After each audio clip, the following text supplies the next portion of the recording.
పిల్లలు ఎంతో ఇష్టంగా తినే చాక్లెట్స్ని మనం ఇంట్లోనే తయారు చేసుకోవచ్చు. చాక్లెట్స్ తయారు చేయడం చాలా ఈజీ అండి.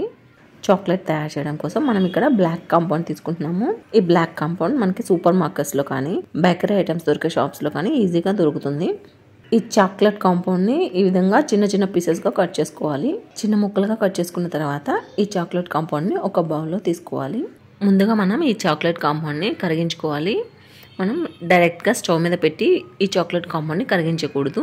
ఈ విధంగా ఒక గిన్నెలో వేడి నీళ్ళని తీసుకొని ఇందులో మన చాక్లెట్ కాంపౌండ్ ఉన్న గిన్నెను పెట్టుకొని ఈ విధంగా గరిటతో కలుపుకుంటూ కరిగించుకోవాలి. మనం కంటిన్యూస్గా ఈ విధంగా గరిటతో బాగా కలుపుకుంటూ ఉంటేనే మనకి చాక్లెట్ అనేది మంచి షైనింగ్గా వస్తుంది.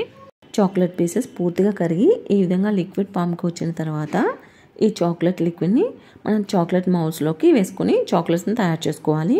ఈ చాక్లెట్ లిక్విడ్ని స్పూన్ సహాయంతో కానీ లేకుంటే పైపింగ్ బ్యాగ్ సహాయంతో కానీ ఈ మౌల్డ్స్లో ఫిల్ చేసుకోవాలి. ఈ విధంగా ఫిల్ చేసుకున్న తర్వాత ఈ మౌల్డ్ని ఈ విధంగా ట్యాప్ చేసుకోవాలి. ఈ విధంగా ట్యాప్ చేయడం వలన చాక్లెట్ ఫిల్ చేసినప్పుడు మధ్యలో ఎయిర్ బబుల్స్ ఏమి లేకుండా నీట్గా చాక్లెట్స్ అనేది ఫామ్ అవుతాయి. ఈ చాక్లెట్ మౌల్డ్ని 10 నిమిషాలు ఫ్రీజర్లో పెట్టుకోవాలి. చాక్లెట్స్ రెడీ అయ్యాయి. ఈ మౌల్డ్ నుంచి చాక్లెట్స్ అనేది చాలా ఈజీగా వస్తున్నాయి చూడండి. ఈ చాక్లెట్స్ అయితే చాలా టేస్టీగా వచ్చాయండి. మీరు కూడా ఒకసారి ట్రై చేయండి. డిఫరెంట్ ఫ్లేవర్స్లో చాక్లెట్స్ని ఏ విధంగా తయారు చేయాలనేది నెక్స్ట్ వీడియోలో చూద్దాం. మరిన్ని వీడియోల కోసం సౌజీస్ కిచెన్ సబ్స్క్రైబ్ చేసుకోండి. Thanks for watching this video friends.